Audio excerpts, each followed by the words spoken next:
what's a sustainable Desert Australia look like? From the Arid Lands Environment Centre perspective and the work that we're doing, we've put together a Desert Smart roadmap looking at the issues of energy, water, waste, the built environment, food, and planning. And what we're actually looking to do with that, we set aspirational targets for renewable energy, looking at how we could be a world leader in water efficiency. Also, what can we do locally for food security in terms of growing food, teaching people how to live out here in a way that's going to enable us to be out here for generations to come, and also how do we do it by minimising impact on our life support systems, so biodiversity and water. So we work in a way that's trying to build sustainable communities. Like, as you can see, an event like this is something that is very high on the agenda for the Arid Lands Environment Centre, so that we can build the sustainable communities of the future. I didn't come necessarily prepared, except that I guess my preparation for these types of forums has been bubbling along probably since I was born, and since my grandparents were here and so forth. All I do is reiterate what they're saying to a certain extent. Basically I say the same thing. It's about people, and it's about people living here in remote Australia and desert Australia, and it's people staying here. And my concern is that what we have is a series of interventions, both by the Commonwealth and the Territory, to depopulate remote Australia, particularly desert Australia, and including this town. Alice Springs is the biggest Aboriginal remote community in desert Australia, and I think we need to understand that. It's our home, it's the capital, it's the Aranda capital of Australia, and we need to change. What I'm trying to do is try and get people to change the perspective on what the hell are we doing here. And then we can talk about the sustainability issues that Jimmy referred to early on in the introduction. Because I note he didn't actually say anything about people. And I'm not having a go at anything, I'm just saying that there's no point in talking about all this unless you're talking about the actual people who live here. Because at the moment, folk, what we have is declining population, and a lot of the work we did in developing the desert knowledge arguments was that a railway line will come through. Well, it did. I predicted that the marching bands will be in Darwin and our economic future would decline. It would no longer be a railhead, as an example. And of course it's happened. And we've had further bad news if people look at as tourism as sustainable in desert Australia. We had further news this week about the decline of the tourist operation through the decline in the operations of the railway line. So we've had those happening. So these things have been predicted. It's happening. Everything that we worked on with the Desert Knowledge movement is happening right now, right across remote Australia. Sometimes it feels like I'm in the middle of an AFL football ground being booed and not knowing why, but knowing full well there's a damn lot of racists out there and I cannot do anything about it. I cannot do anything about it. The powers that be that control it have let it happen without pulling it up. So folk, that's the way many of us feel at the moment. I've said over and over again, we've lived here for over 100 years, we've built this town, and we keep saying we're here and we have many things to offer in the direction of this town. It's ignored and it's ignored and ignored. It's ignored. It's like the mob in the crowd screaming at you, not prepared to come out of the darkness or away from the crowd and say, "Brus, this is what I think." No, they're hidden away, undermining us as human beings, custodians of this land, closing down our communities. whenever we try to go forward with an operational plan or a plan for the future of this town, it is ignored, it is undermined, consistently. And that for me is the frustrating thing. We have to have the people here to do the sustainable things that Jimmy talked about in the introduction. And folk, we're not part of North Australia. We're part of Central Australia, Desert Australia, that's what this forum is about. And the economic and the cultural imperatives say that. As I said about the railway line, great for Northern Australia. There's a major mine that will probably be built at Mount Peak, which is northwest of here. My family's all involved. I've had some discussion about it through family. That'll probably go ahead. What benefit it brings here will be slight, I'd suggest. The benefits will accrue to Darwin and elsewhere. So the economic drivers are being taken out of our country, out of remote Australia. You just have to look at those Pilbara towns to see it. Stares you in the face. $1 million operations, $1 billion operations. The local people are copying it. Anyway, I just want to talk about people. And you have it staring at you. And again, I'm the only Aboriginal person here. Like the bloke who runs out on the footy field. Fairly uncomfortable. You're not, thanks. That's a big difference. Sorry, that is the big difference, and I understand people aren't booing at me, but there are people here who work for governments that they might not be booing, but they're certainly working a way to undermine us. And I'll hand that over to a couple other people on this panel who will talk about that. That's what I'm referring to. Sorry if you don't misunderstand me. I'm not saying you're. I actually like being here. And I can talk like this. I'm with friends. Just firstly, what a cracking day, and huge kudos and congrats to Arid Environment Centre for once again putting together such a brilliant event. It's amazing what they pull together on such a shoestring, and I hope everyone out there is a member of ALEC.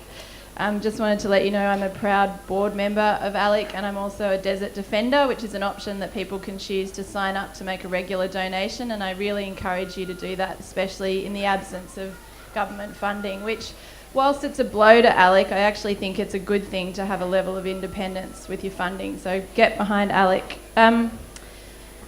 The work that I do is really focused on stories and narrative. I work in film, I work in theatre, and I work with writers. And I'm really interested in systems thinking around some of the issues that we're talking about. And I think particularly when we talk about climate change, it's really, really important that we think about it as a system and we don't think about it as a green issue, because climate change is going to change everything about our natural world.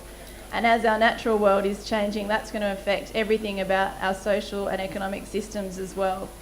And, you know, you listen to Mark talk and Anna and the other people that have spoken, and there's this kind of insanity when we look at the science. We know the science is in, we know what we're facing, we know that for the central desert region we're going to be seeing massive increases in temperatures, and this is just going to exacerbate existing issues that we already have here if we don't think really cleverly about how we're going to respond to that. So it's kind of crazy when we look at all these proposals that are coming through around fracking and around the pipeline that's proposed to run from Tennant to either Mount Isa or further south. But the madness is not so mad when we come to understand it for the way that I think about it, through a narrative lens or a story. And if we think about the stories that we're telling ourselves about place and value and community and society, and when we live in this kind of frame where we're talking about the economy is the most important thing and not people, as Harold is talking about, and when we have this kind of what can be referred to as an extractivist mindset, so the mindset that is looking at the world for what you can extract from it, where is the value that you can extract from it. And there's an idea that I work with a writer at the moment called Naomi Klein. She's going to be in Australia in a couple of weeks, so pay attention on Q&A, etc. She's written a book called This Changes Everything, Capitalism versus the Climate. And in the book, she's looking at this idea of why haven't we responded? We've known that climate change was a crisis for 20 to 30 years. We've known that we need to take big action to transition our energy systems, but we're not acting. Why are we not acting? And Mark referred to this earlier when he was talking about the vested interests. I think it's really important that we think really clearly about what is the kind of mindset that is driving this inaction on climate. It's not that we don't have the data, the research, the amazing scientists, Indigenous knowledge, technology. We could make the transition. There's something blocking that transition. And I think a really critical thing that is a really useful idea that Naomi talks about, which is linked to this idea of extraction, is the idea of sacrifice zones. And this is the idea that there are particular places or people that we're prepared to sacrifice to get the energy that we need to run this system and to build the economy within this kind of worldview. And I think the Central Desert is one of the most compelling sacrifice zones, and the history of the way that things have been extracted from here, the way, there was a story in The Australian this week about federal government funding for Indigenous communities being siphoned off by the NT government. We look at the intervention, look at the Maralinga atomic tests, we can look at the recent proposals to put the Muckaty waste dump in Northern Territory, and before that the dump at Woomera, the tests as I mentioned. There's this idea of the desert, that this is this place that is out of sight, out of mind, it's the middle of nowhere. Australia was colonised by the East Coast. From the East Coast, I think it's 98% of the Australian population live within 20 kilometres of the East Coast. There's a deep fear of the interior. There's this sort of psyche that the desert is this kind of terrifying wasteland. And for those people that have lived here for tens of thousands of years, they know that's not true. And for those of us like me that have moved here in their lifetime and have come to love this place, we know that's not true. For people like Fran, who's many generations in this town, we know that's not to be true. So we really need to shift our thinking around this idea of a sacrifice zone and extraction, and we need to, I think, really join the dots between the social and economic issues that are affecting our community and create solutions that are dealing with those things simultaneously. So when we talk about renewables, we shouldn't just be talking about renewables in terms of power generation. We should be thinking about it in terms of renewables being made accessible to the people who are on the front lines and who are most impacted by climate impacts and who are also the most marginal in our community. We should be investing in jobs and transition jobs for those communities. So I think we're in a remarkable situation. It's not that the stakes aren't high or that it's not incredibly difficult to think about how to push our governments to start to make the move towards that transition. But I'd like to quote the amazing Detroit activist Grace Lee Boggs, who says, "We are the leaders that we have been waiting for." So I think we need to take that leadership and we need to push our governments. Thank you. Thanks, Alex. And now Fran. Good afternoon, everybody. And it is great to be here, and it's great to see this community activity as well. And I think I'll come back to this, what both the previous speakers have harked at, is that what's sustainable about our community and what will make it sustainable in the future is the community, is the people. And these sorts of days are just reflective of how our community works. But I want to start off by just perhaps talking a little bit about where we are, and again, things that Alex said. We are the centre of remote Australia, really, and remote Australia is 86% of the landmass of Australia, and we only have about 3% of the population. I hadn't heard that term before, sacrifice zone, but it resonates with me that we are largely, remote Australia is largely forgotten, that governments are quite oblivious really to what does go on here unless there is some sort of crisis where they have to throw a lot of money, and history shows have made very little difference.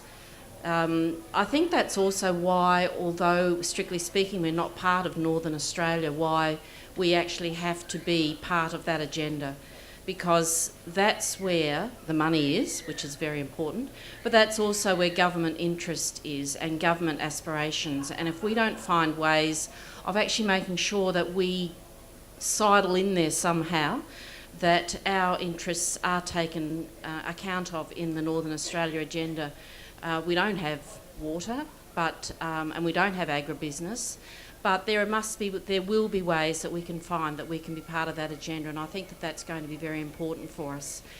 There's in the remote Australia, there's about, apart from the major towns, or what we regard as major, there are about 1,100 communities dispersed all through remote Australia. So there's a lot of communities and there's a lot of people that have made their lives here and who shouldn't be forgotten by governments.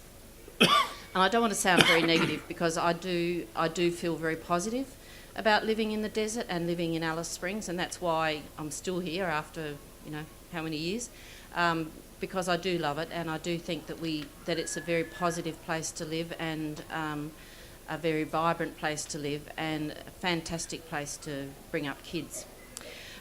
So those remote communities that I just spoke about, the company that I work for, Ninty, has done some studies on mobility between those communities and Alice Springs. We've looked at 25 communities and the reason why people do move, and that's given quite a good insight into why people move, why mostly Aboriginal people are so mobile.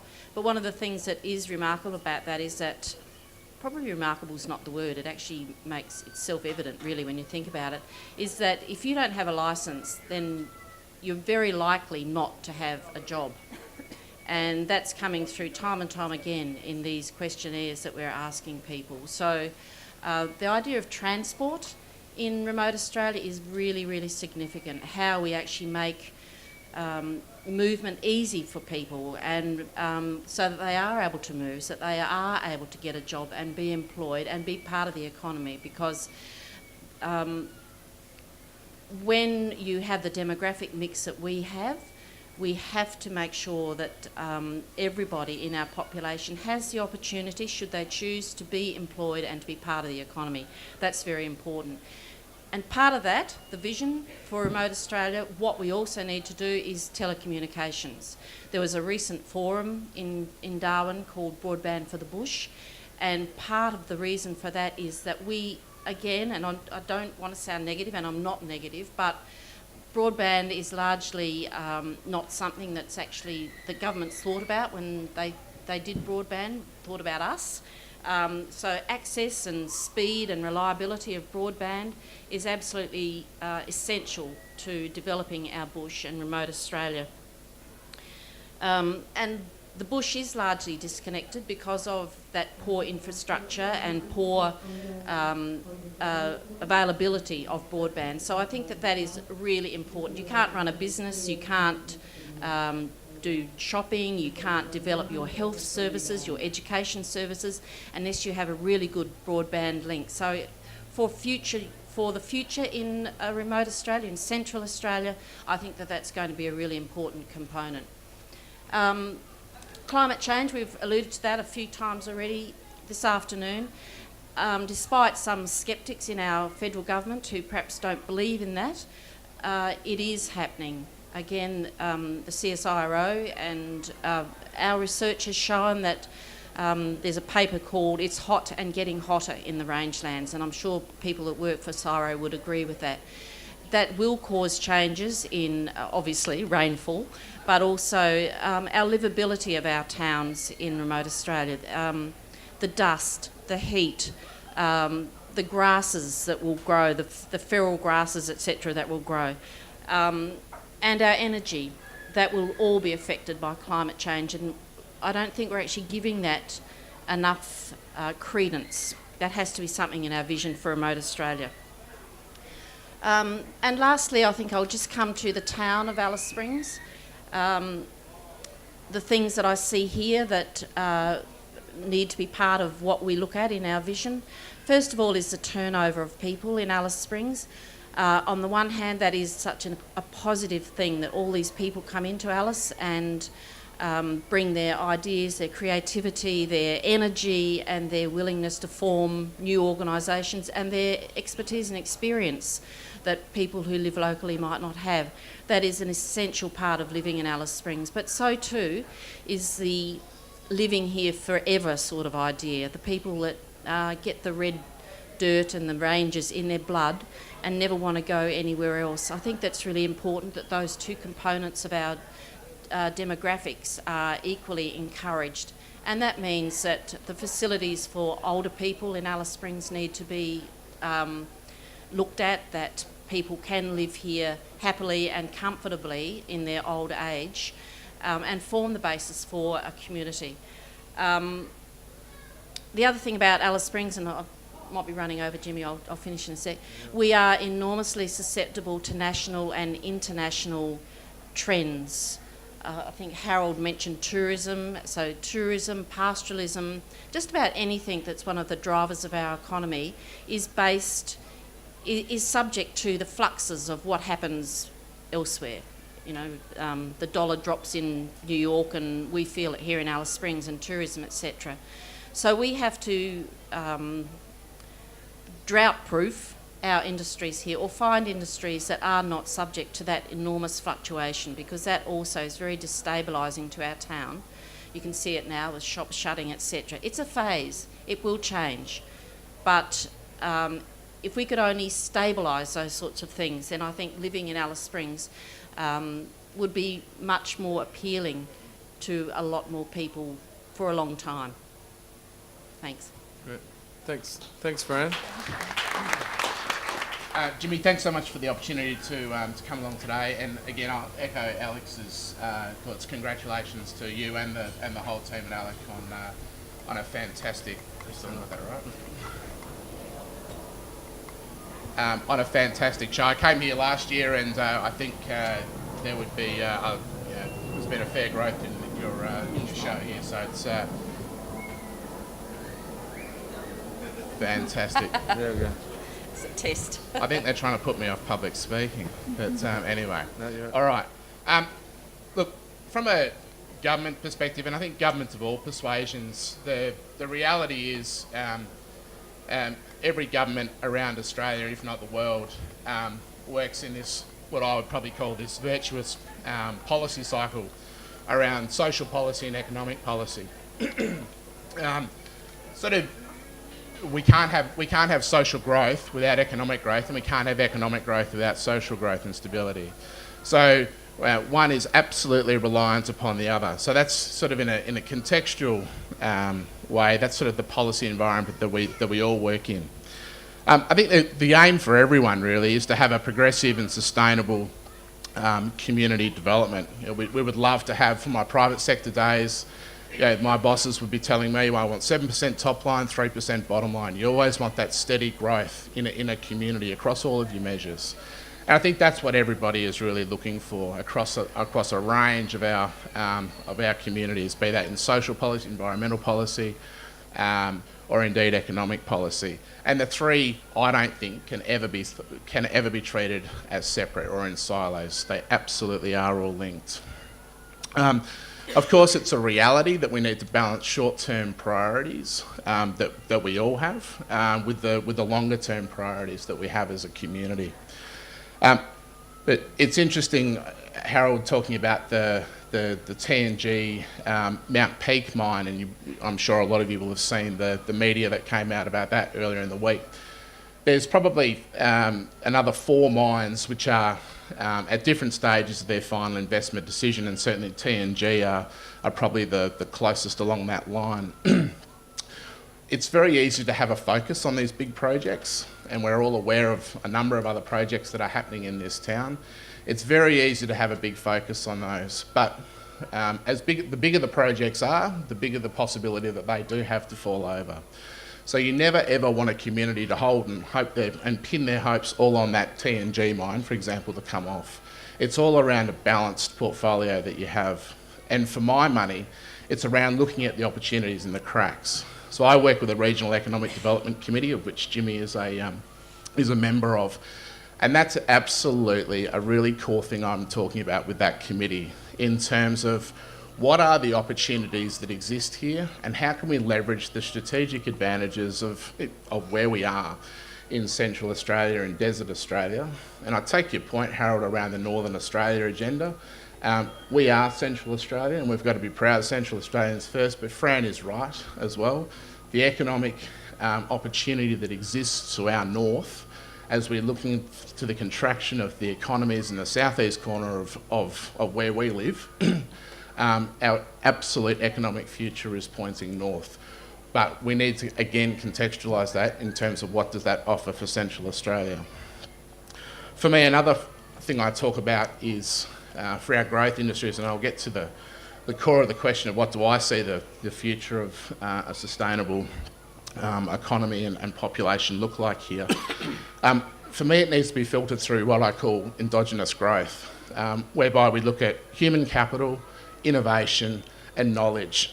Everything we do, we can't, Harold is dead right, we've got to focus on our people. Our people are our greatest assets. Indigenous Australia has lived here for 40, 50, 60,000 years. They have some amazing knowledge of what happens here. But we live in this society, in this population now. So what is our absolute advantages geographically and also population-wise? I'll run you a few that I think we have. International education. So international education, when you say that term, people think of broad-scale students coming in from the subcontinent or Asia, and that's certainly not what I'm talking about. We've got some real niche opportunities in international education. We're leaders in terms of our isolated energy systems and what we're doing in delivery, in terms of our healthcare, in terms of providing healthcare and primary healthcare services to some of the most remote parts of this country, if not the world. We have a teaching hospital here now in partnership with Flinders University and Charles Darwin University. According to the 2011 census, we have a rapidly increasing population of people coming here from overseas descent. And they're all coming here, majority of them are coming here for economic opportunity. So I think we've got a real opportunity to work in that space. Isolated energy, which I talked about before. If you look at the work that a number of organisations, Desert Knowledge Australia and CAP projects through the Bushlight project, etc., have done some phenomenal work in providing isolated energy systems to remote communities. Indigenous Essential Services, which is a division of Power and Water, provide power and water solutions to 72 communities throughout some of the most remote spaces in this country. I think there's enormous opportunities of what does that look like throughout the off-grid electrical systems through the Filipino archipelago, for example, or Nepal, or places where they have a lot of off-grid power requirements. So I think that's a great export opportunity for us. Tourism has been a legacy industry and will continue to be a strong industry here. We get roughly about 400,000 tourists through here a year. We've got an amazing natural landscape here and we've got an amazing story to tell. So tourism will absolutely be front and centre of what our economic future looks like. Horticulture. We're not going to be the food bowl for Australia, we're not going to be the food bowl for anywhere else. But I firmly do believe we have an opportunity in horticulture to provide niche cropping solutions for a range of different crops. We do have some water suitability and we've got some amazing land which is available. It really does provide an opportunity for sustainable economic growth, particularly in some of our more remote areas. Camels. Something that I'm actually quite passionate about is our camel industry. We have a lot of people have spoken to me about camels since I started working with government about 18 months ago. There's an enormous opportunity for export of camel, and you will have seen, for those of you who are keeping up with the media locally, there's been a significant amount of commentary from a couple of individuals who are doing some great work in the camel industry. We have had an enormous feral camel issue and problem throughout the whole of Central Australia, which was addressed in part by the Australian Camel Management Program, which was something that Fran's team was leading at Ninty One. But there is absolutely an opportunity now to look at the economic advantage, and this is a particular strong point for Indigenous populations out some of our remote areas, particularly to our west from here. So I'm a very strong believer in what camels may look like.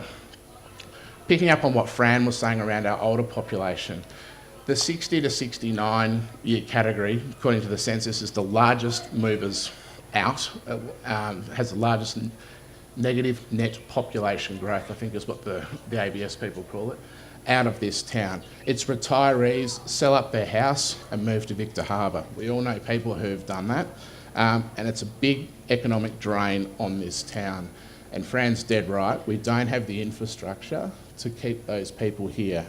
People live and work and love it here, but where is a suitable retirement or lifestyle village for those people, and the necessary social infrastructure that surrounds that? So that's absolutely a key, and I think we can make that a real economic driver. And then finally, around supply and service. So as Harold was talking about with the TNG mine, what actually is our opportunity? How can we actually get on the front foot and have a positive impact upon what that mine will do? They're likely to spend in the order of $1.3 to $1.4 billion in capital expenditure. They're likely to have a workforce here in Central Australia of between 3 to 350 people. So what does that actually mean, and how can we actually get on the front foot to make sure that the economic benefits that do come from projects like that stay with the people with Harold's family in that neck of the woods, and more widely here in the region? So there's a few of the ideas that certainly I have in terms of what a future of sustainable Central Australia looks like. Thanks, Scott. Well,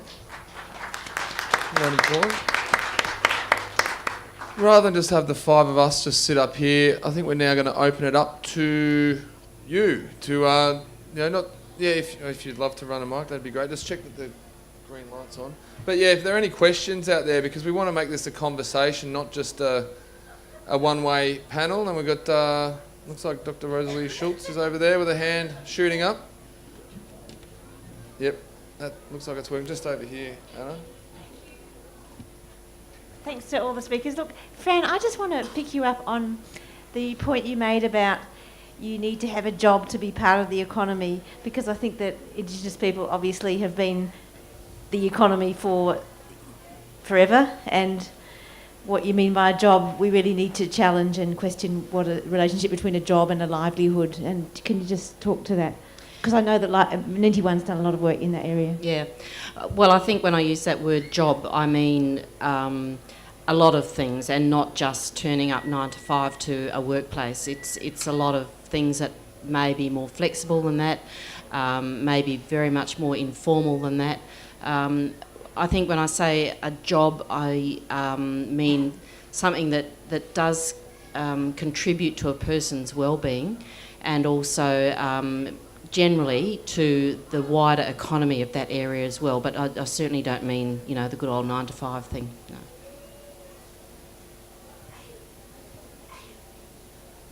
Yep, so we've got Kelly Lee here and then Jared.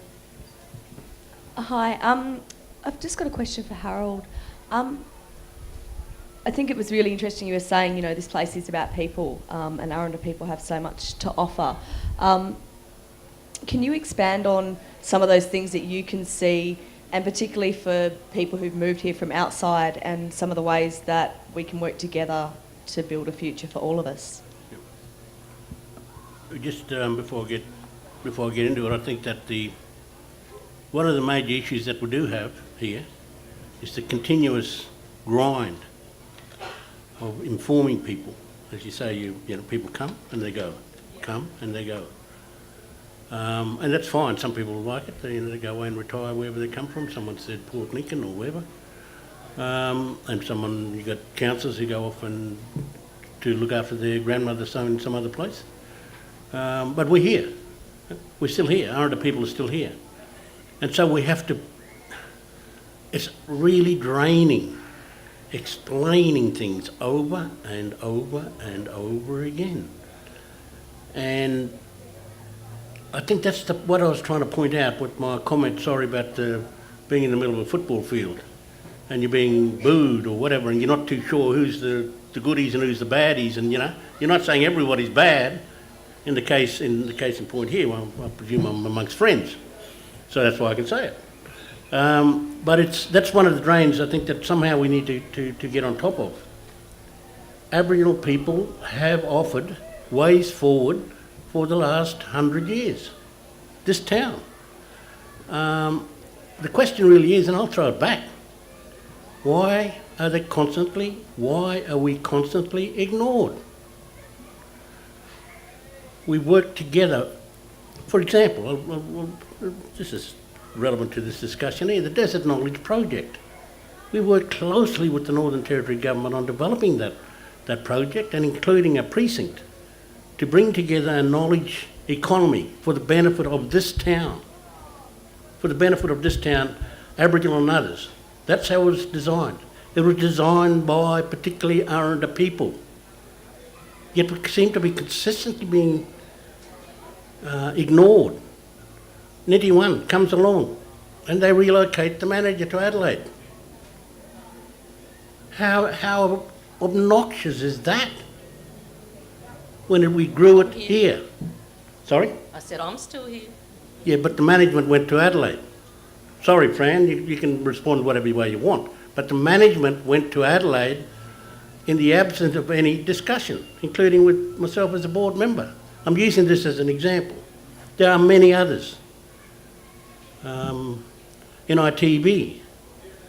I've just recently come back from a conference in Sydney when all these things were raised. Aboriginal people saying the same thing. They see Alice Springs as the heartland. They see Alice as the heartland. You get past what I call the talking heads, and other people got other names for them. Aboriginal people see Alice Springs as the heartland. Other people see it as an iconic centre in which to visit, whether in their youth or in their older age. The grey nomads or whatever, I don't think I like that word, but anyway, I'm getting grey myself. But it's somewhere to visit. So what we came up with an idea to develop a knowledge Alice Springs and Central Australia as a knowledge economy. That's the basis of it all.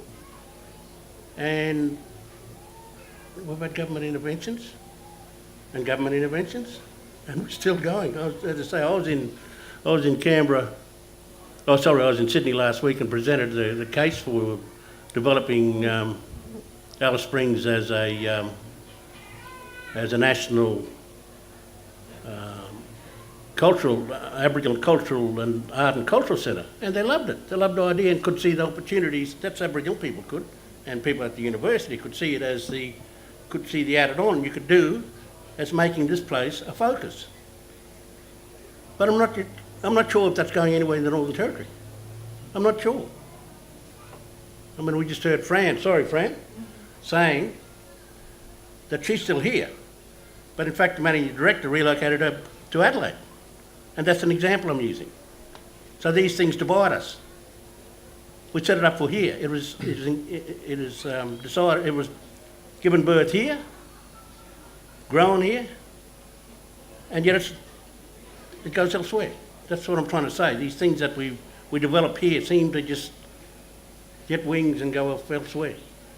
So these things need to come back, and we need to develop a sustained, well, in our case, what we were trying to do, a knowledge economy. But if we're scattered all over Australia, it's not focused here. And that's what I'm still trying to do, and that's what was my presentation at Sydney University last week. I don't know if I answered the question.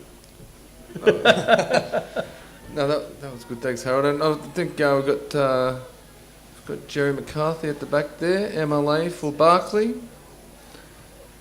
Thanks for coming. Thanks, Anna. Thanks, Jimmy. I'd just like to introduce to the conversation around community sustainability and generational change your thoughts on early childhood growth and development and youth services. Do you want to take away on that, Scott? Yeah, sure. Look, early childhood development is key and critical. The Department of Education have just released their 0 to 4 strategy in recognition that from the very early years of children, education is just absolutely key and critical, and there's programs like the Families as First Teachers, which is rolling out not only here in Alice Springs, but across a wide variety of a wide variety of regional locations around the Territory. We've also got at Larapinta Primary School, you may have heard an announcement that we're building a child and family centre out there in recognition twofold that there's actually a childcare issue here. We've got about 120 unmet places here, which means that parents can't get back into the workforce as quickly as they can, but it's integrated. So with health services, with education services, and it's integrated. So, and by co-locating it with a primary school, there's a lot of research around that says it's better outcomes for the kids and the families as a whole to have that education precinct, from birth right through till year 7 when they'll head off to middle school and then senior school after that. So youth services are absolutely critical. With general recognition of that, the government spends in this town alone roughly about $21 million in youth services across a range. You're going to see in the next few weeks, hopefully, an announcement come out with Town Council and Congress in terms of a new youth service for putting case management in after hours for our kids that are identified as at risk on the streets. So it's absolutely it's a high priority, and it's something that I actually personally take very seriously, Jerry. It's having a young family myself, I strongly believe in that, and I know it's a strong focus of government as well. Jim? Yeah, just on that as well, one of the things that we're trying to do with ALEC is to work on how we can best connect kids to nature. It's not necessarily we're not talking about the security and safety in the streets, that sort of thing, but it's more about that mindset of connecting kids to understanding nature, because the approach at the moment from the federal government, if you actually go in and read the Department of Environment website, they articulate that humans are separate to nature. And that is just, that flies in the face of everything that Harold's talking about. And what we're trying to do in this technological age is how do we get kids to actually appreciate and understand nature and be part of a whole, because once you actually understand that you're part of something big, you actually then have a greater understanding of responsibility and also a sense of duty to the community as well. Have you got anything else to add? Anyone? Can I just add also that most people would be aware of our population pyramid, for want of a better word, and how the non-Indigenous part of that is sort of getting bigger at the top. Whereas for Indigenous people, I think in remote Australia about 40% of Aboriginal kids are under 24. And if you look at that, it's a no-brainer that youth services have to be high on anybody's list of priority, just to service that growing cohort of kids who, we want to turn into responsible and happy people in their own lives, and it's a big responsibility, I think, for any community, that cohort. Yeah, I just want to add in there that these figures were given out, and people have been aware of it now for at least 15 years, and that cohort that Fran's referring to now are actually up here now. So they've gone on to in the youth, and they're still around. Did we prepare for them? Did we prepare? I'll ask the question, open question. Did we prepare for them? Or are they the kids now we're hunting down the streets? Or that are lying up apparently idle around the place? So we have this continuous grind, folk. We have this grind. I'm sorry, I'm not trying to... Those figures are great, but we've been through these figures. We've been through the railway line issue, which I've sort of highlighted. 2 lines go through town, now detrimental to this town, beneficial to the northern economy. That's fine, but we knew that. We predicted that before it was done. This is the work we did. So now we're talking about this cohort of kids. Well, the cohort's been there for a long time. The prediction for the requirements for the dialysis machines and infrastructure were predicted 20 years ago. I remember attending a meeting at Tunganjera, when the bloke came along and gave us all the figures, I said, yes, they're fine. What are you going to do about it? What happens when I get to that age and I'm one of the patients? Well, okay, it's all catch up. But anyway, we'll get there, I suppose. But it's this grind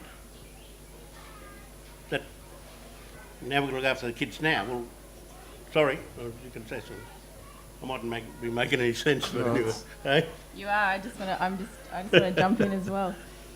I just wanted to quickly say that I think the thinking about youth services in Alice Springs, and I've been here 11 years, and it feels like nearly every summer there's a new Action for Alice or Action Alice or vigilante group that gets set up, and I feel like that actually opens up there's an absolute connection between the way that youth and young people and this idea of this cohort or the at-risk youth are dealt with, and the policing that happens around that, and the way that we talk about that in the press, with the same idea of the sacrifice zone, because this is ideas of people that we see as somehow different or trouble or outside.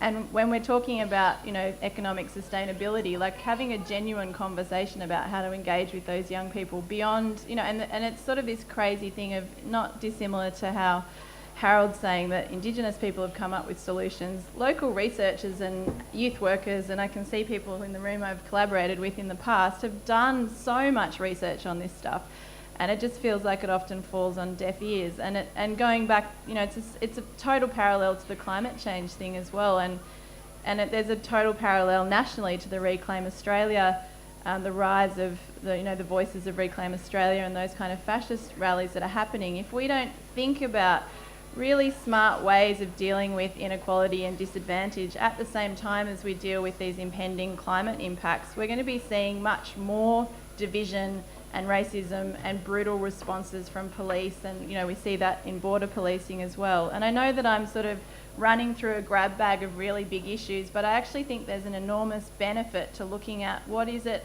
that is the intersection between these issues, and therefore what are the ways that we can respond as a community in a really clever and planned way, so that we're dealing with things like Indigenous disadvantage, the young people on the street, the problem that we don't have enough jobs. We're talking about a negative decline in the population, then we're talking about people that are here that don't have enough to do. So there's sort of so many no-brainers when you start to join the dots and have these kind of conversations. So again, I commend Alec for bringing us together, and would love to be hearing a lot more of the voices in the room, because there's so much wisdom in this town. We just have to figure out how to work together more and share that wisdom, and then put pressure on the people who are supposed to be our leaders in government.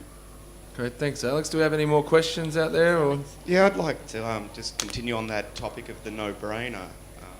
I noticed Alex earlier referred to sort of that mass ignoring of climate change, or denial, I'd call it. So I think it's certifiably insane. You didn't say that. You sort of said something polite. So it intrigues me, that use of language, and just that correlation between racism and Goodsy, what's happening now, and the denial of that, the manipulation, this idea of the no-brainer, and labelling it with words, looking in the mirror, I call it, or through the mirror, collectively. It intrigues me here. Yeah, but I'd like to know why you were so polite about that. I'm polite because it's very easy for people to dismiss particular political positions. I'm talking about a transition from a capitalist society. I don't believe that you need to have economic growth to have social growth. I have very different ideas about the economy. And so I need to be careful about how I present when I'm talking about that, but also I'm really positive, so I'm often probably polite because I feel very hopeful about the future. But just on the climate change thing, if people want to look up great research from a group called Carbon Tracker in the UK, and there's others that have done similar research, and they've basically identified that the largest 30 fossil fuel companies in the world, in their known reserves, which they currently plan to dig up, there's more in their proven reserves that they could burn 5 times over and blow what is known as our carbon budget to stay under 2 degrees. 2 degrees was an arbitrary figure that world governments agreed on, but African delegates and people in the Asia Pacific actually say 2 degrees is suicide. So we've got an arbitrary figure that is actually too low, that if everything in the ground that is going to be dug up is going to be dug up and burnt, we're really stuffed. So there's no, like the reality is there, we're in a complete crisis. And then it is kind of mad that we're talking about, oh, what are the possible benefits we can get from this new mine? Because, yes, there might be 300 and 350 jobs in Alice, but certainly we could think of a smarter place to get 300 and 350 jobs in a low carbon economy, in the knowledge economy, in the caregiving, in the arts, in teaching, in health. There's so many different ways that we can grow our economy that don't rely on that.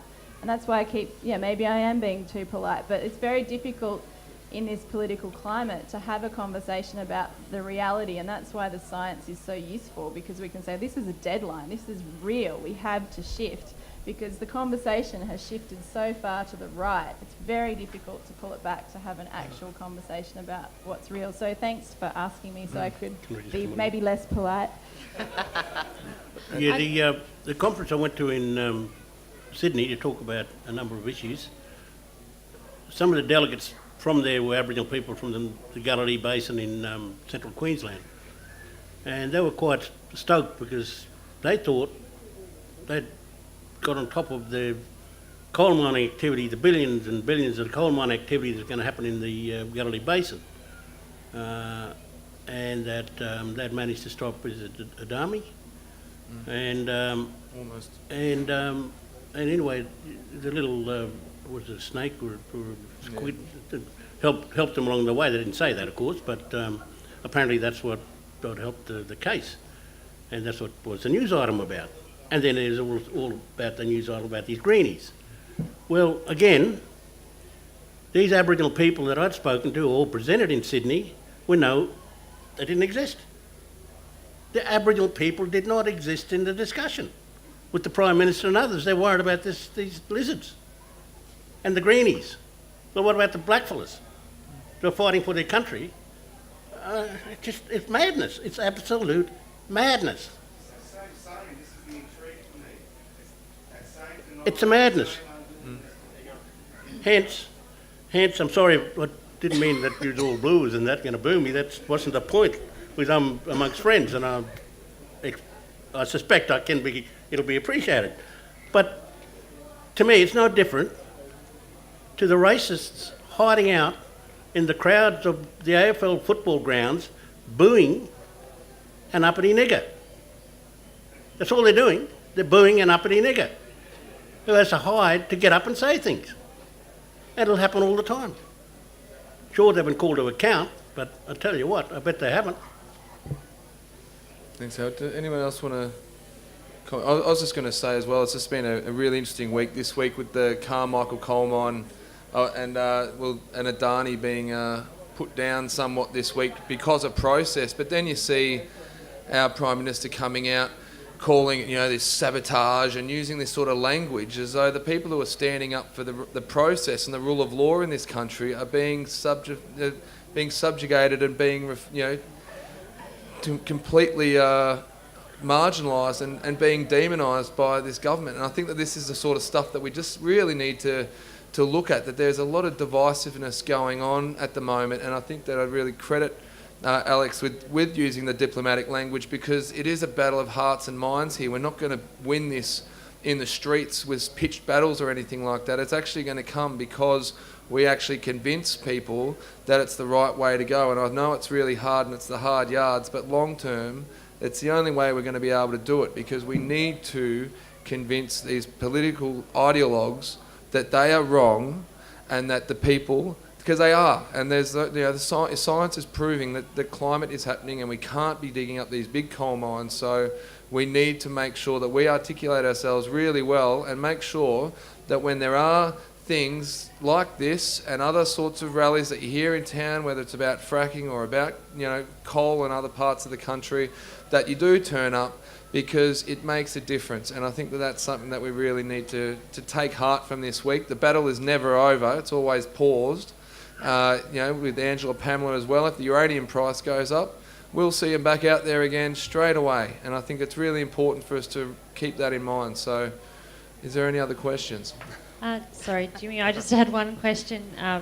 for all of the panellists, but just picking up on your point, Harold, and thank you for raising it, about the divide and conquer tactics that are used, particularly to drive a wedge between environment groups and Indigenous groups. And I've certainly seen those at play over many years.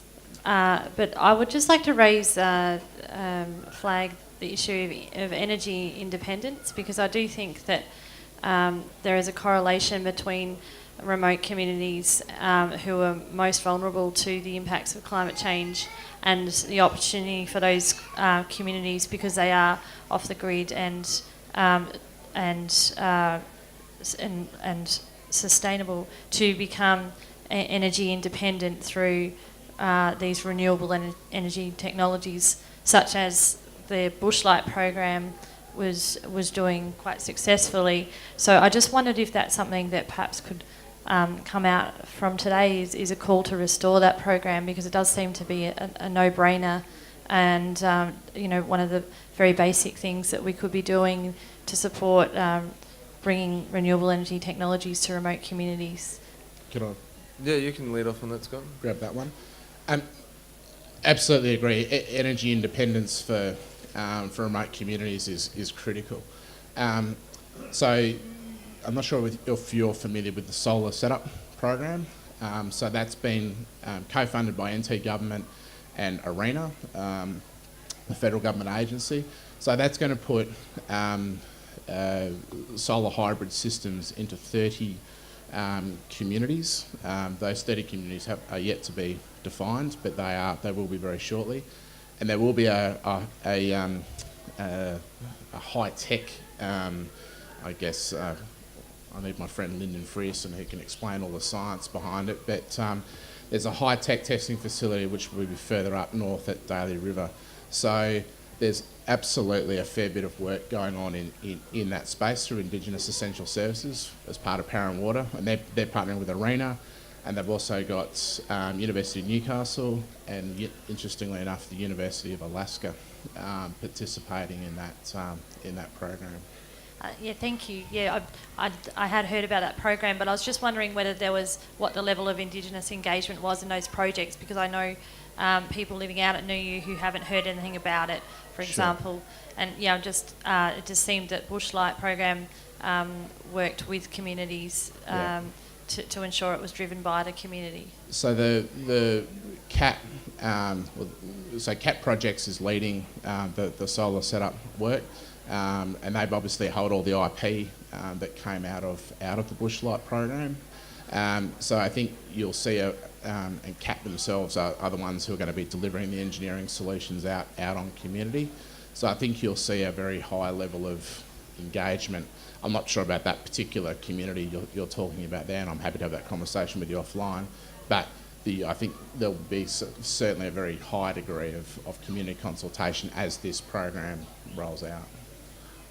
Just to add on that too, Anna, there's that program, and it's great that there is stuff going on, and there is a lot of good stuff going on, but it's looking at 15% of the energy needs of the community. So it's going to offset 15% of the diesel. Wouldn't it be great if it was 80% or 100% of the diesel? And I think that's the sort of, when we start thinking about exporting products out of this area and the way that we might be able to generate an economy, well, I think that Harold's completely right as far as the knowledge economy goes, and hopefully there can be some funding put into research and innovation out at Desert Knowledge Australia for this remote systems, so that we can be exporting that. We shouldn't be exporting coal to India. We should be exporting renewable energy technology to India to help them get their independence as well, not just shipping them coal and signing our own death warrant. So what I do know about that solar setup program, it'll replace 4 million litres of diesel a year. So it's a big amount. So I think it's a good start. And Jimmy, I completely agree with you. In terms of developing our knowledge economy, to develop that technology, we've proven we've done it here. We do it here all of the time. Let's collect that IP and sell it and make it a really strong export opportunity for this region. I think we've got about 5 minutes left, so if anybody else wants to have a chat, and also we've got a couple of people with cameras here too, so we're hoping that if there are some people afterwards who want to go on camera and talk about their own sustainable vision for this region as well, that we'll use for promoting these sorts of activities and things like that. But are there anybody else who's keen to burning questions? We answered all of them. That was easy. Sure. Oh, here we go. Dr. Hilary Tyler.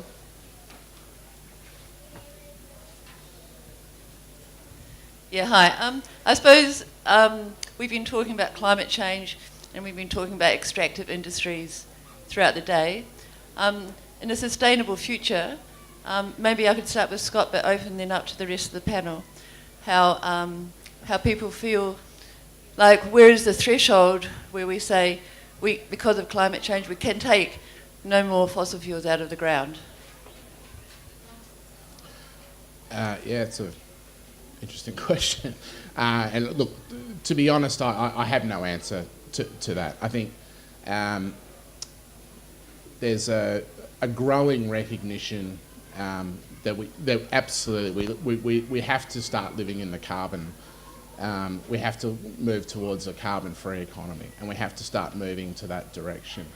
I think what also has come up a lot today, certainly in this panel discussion, is the science. And I think science is flung around, and it's used and at times conflicting for the general Joe Punter out on the street. They're throwing all of this science at them, and they don't know actually how to make sense of it or make heads or tails of it. So I think we've all got a responsibility to do that. I don't have a specific answer for you on enough is enough. What I can tell you about that TNG mine, for example, that's pulling out. Yes, it's an extractive industry, but it's pulling out vanadium and it's predominantly vanadium, which is highly has a high take up in the PV space, for example. So I'm not saying it's the most wonderful environmental solution that's out there, but it is a mine that I think will absolutely help us in the longer term future. I suppose it's more Fracking and oil, yeah. Look, to be honest, I have no view on what is enough. Is enough? There are absolutely concerns around fracking across the wide community. There's absolutely, but we've got to back it with the science, and we've got to actually understand our aquifers. We actually have to understand our environment. We actually have to understand all of the processes. And I think from both sides of the argument that has to be portrayed. So, and from a government perspective, we've got to make sure the regulatory regime is there as tight and as watertight, literally, as it possibly can be. Someone got my joke. Sorry, Jimmy. No, I was just gonna see if anybody else was. Yeah, sorry, I just wanted to comment on that. I'm just going to quote you, but I forgot what it was. That the science has got to be right to do the fracking. Is that something like you said? I think the science needs to be for the population to have the discussion. The science needs to be on all sides. It needs to be there. But isn't that policy to do the fracking? So it's cart before horse. Yeah, but I think there's fracking and then there's fracking. There's horizontal fracking. There's vertical fracking. There's it's well known that fracking has been going on in the Mereenie Basin for near on 30 years. So I'm not saying that's right or that's wrong, but I'm saying that's what has happened. So, but what I'm saying is I'd like, personally speaking, to see more science around it. Have we got other speakers on that? I'm happy to. Well, I just think that we're nowhere near that position yet, and I put it down to the fact that our political leaders are ambiguous. Would be nice, but clearly on the negative side of climate change. And until we get somebody like Barack Obama who got up and said it is happening and we have to deal with it in Australia, then I don't think that there's the potential for making those sorts of decisions, because the the environment is too ambiguous at the moment. We need really good, clear political leadership on that. I just want to jump in as well that there's not really two sides when it comes to climate change, and the idea that the science is thrown around. A lot of the attempts to undermine leading scientists, take money out of research institutes like the CSIRO and the Climate Council, come from those who have a vested interest in maintaining a particular industry. And if you look at the amount of subsidies that goes into the fossil fuel sector, I think that's really important. I recommend people look at Clive Hamilton's book, Scorcher, The Dirty Politics of Dirty Energy, I think it's called, but it looks at the industry lobby of the gas and fuel and coal industry in Australia. And yeah, maybe I'll just leave it at that, Jack. It might be better if you jump in on the fracking side, but it's really important to not just say the science is being thrown around and there's two sides, because there's really not. It's like the science is in on climate change. Whether or not people are choosing to believe it is usually ideological, not scientific. And I mean, that's the point that I was raising earlier about the fact we've reached that 400 parts per million threshold. That was the threshold that cannot be reached through natural means. So definitely the science is in to show that it's human induced. Absolutely. Sorry, just quickly. I mean, we know that everything's going to change. We know that climate change is going to hit us and it's going to transform our natural systems. We can be really stupid and not get ahead of that and not transition, or we can be really smart and have the time to really think about how we plan that transition. And the future is completely unwritten. Like, we're on a particular path at the moment, but we don't have to stay on that. And I think, you know, some people are spouting a green capitalism as a transition, and I don't support that either, because I think we need a just transition that actually brings the people who are the most impacted along. And I've talked about that earlier, but I mean, there's a lot happening globally at the moment. Barack Obama, there's a lot happening nationally with Adani and the Wangan and Jungalingu people standing up there. There's the divestment movement. Things are moving really, really quickly. And I think that it's just, I often, like when Al's gone, but just, you know, there are very strong vested interests in the elite that are maintaining the status quo, but I feel like they're the past. I think things are moving really quickly, and in terms of sustainability for our town and community, I think we want to be on the front foot with this stuff. Yeah. I mean, I don't read science journals. But I take notice of scientists. But I listen to Indigenous people, and I meet Indigenous people all over the world, and I've been around the place a bit. Been to the Arctic, and my colleagues and friends up there tell me straight out, you know, yes, there is climate change, and yes, the snow, the ice is different now, and it'll impact on their lives. There's a lot of the work, or a lot of things done up there because of the ice sheets, both that go into the ocean that are retracting, but also the tundra itself is based on solid ice, basically, so that's impacting now, turning into bogs. So that stares you in the face. You don't need a scientist to tell you that. And other places, the Torres Strait, people are complaining about the rising sea levels in the Torres Strait, and of course elsewhere. So, I mean, they complement each other. And I think I might end up with the final word here, because it's. But look, look, given that we're already past the 400 parts per million, it just makes absolutely no sense whatsoever for any government or even business to be investing in a carbon economy now. So we need to be actually, you know, lobbying hard to make sure that investment is going into solar, renewable sources, regenerative forms that we can actually make, you know, get ahead of the curve, so to speak, rather than contributing to the same old economic model that has got us here in the first place. So I think it's just really important that we're already crossed a major threshold. So any more money that's getting spent on, like when you hear about, you know, investments in or, you know, supporting for fracking and fossil fuel development, and those sorts of things, that really just, you know, it's not the transition. Fracking is not a transition fuel to get gas to coal. We need to just go straight to renewables and do it as quickly as possible, because anything else is actually going to set us back for generations to come, and actually really set us up so that we're actually not going to be able to adapt as we need to. So I think that I hope that's answered your question. And look, I think I might just give everybody a little 1 minute, or a little sort of go home message. So if I might start from Scott, and we'll work up here, and I'll end up giving all the sponsors a plug. So thanks. Thanks. Nothing really more to say from my perspective, but thank you all for listening. I think it's critical that we as communities have these open discussions and completely respect Alex and the way that we're all conducting these conversations, which can be highly emotive at times, and I think everyone recognises that.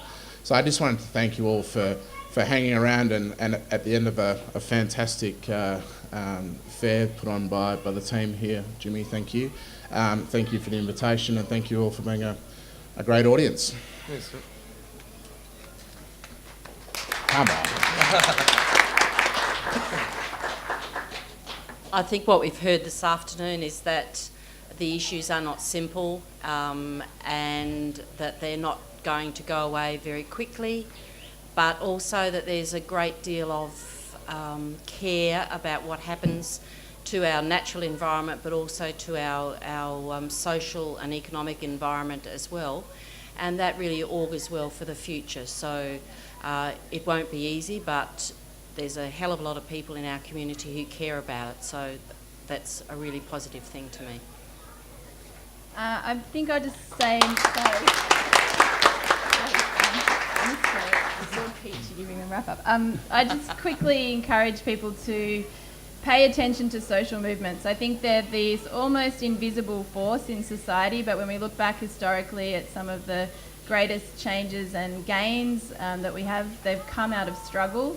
And quite often when talking about climate change and looking at how big the issue is, people, I think, often feel like it's too big or it's too late, and the forces are too powerful to overcome. But I think if we look back at history, but also if we pay attention to the social movements around the world that are just gaining traction in so many interesting ways in different spaces, we can find a lot of hope. And I encourage people to engage more here, because we have very, very powerful social movements in this community. And I think it's critical that, especially in the green space, that people really start to think about how the movements look and how those movements engage with Indigenous communities and the expertise of Indigenous people. So I really appreciate what Harold brought to the discussion today. So thanks, everyone.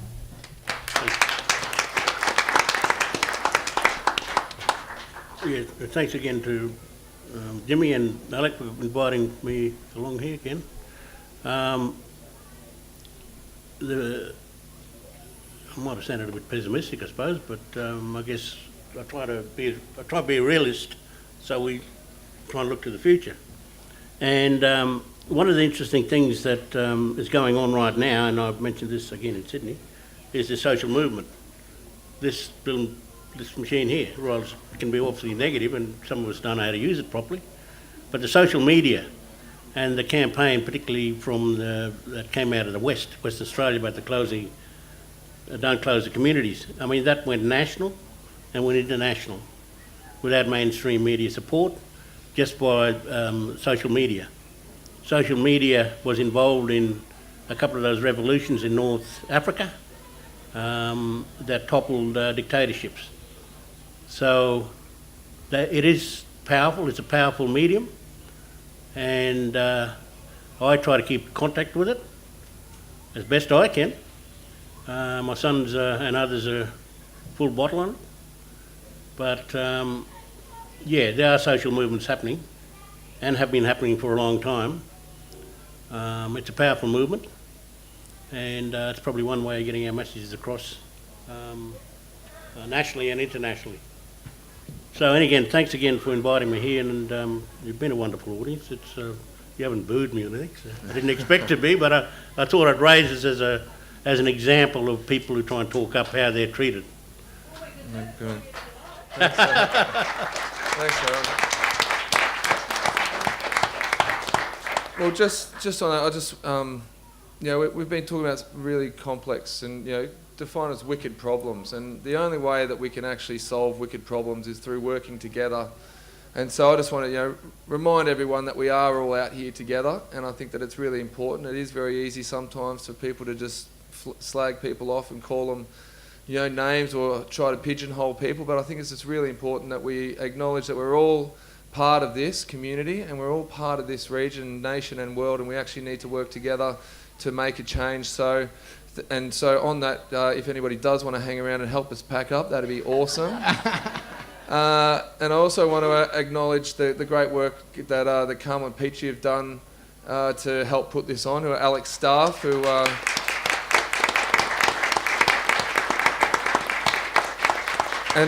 and also our sponsors as well, Inspiring Australia National Science Week, for the grant that has enabled us to put it on. Science Week is next week. We do it a bit early here because we don't want to clash with the Henley on Todd. We've got the Coleman's, Power and Water, Alice Springs Town Council, Home Timber and Hardware, the Doubletree by Hilton, Saturday and Party Hire, Ogden Power, Spinifex Valley, 783 ABC. And I also want to really pay special acknowledgement to Jenny Pender, who also became an individual sponsor of the EcoFair as well, who put her own money on the line for this to enable us to be able to do it. Let's make sure we can keep on doing this sort of stuff. We can keep on having these community discussions and start working together for a better future. So thank you all. Thank you.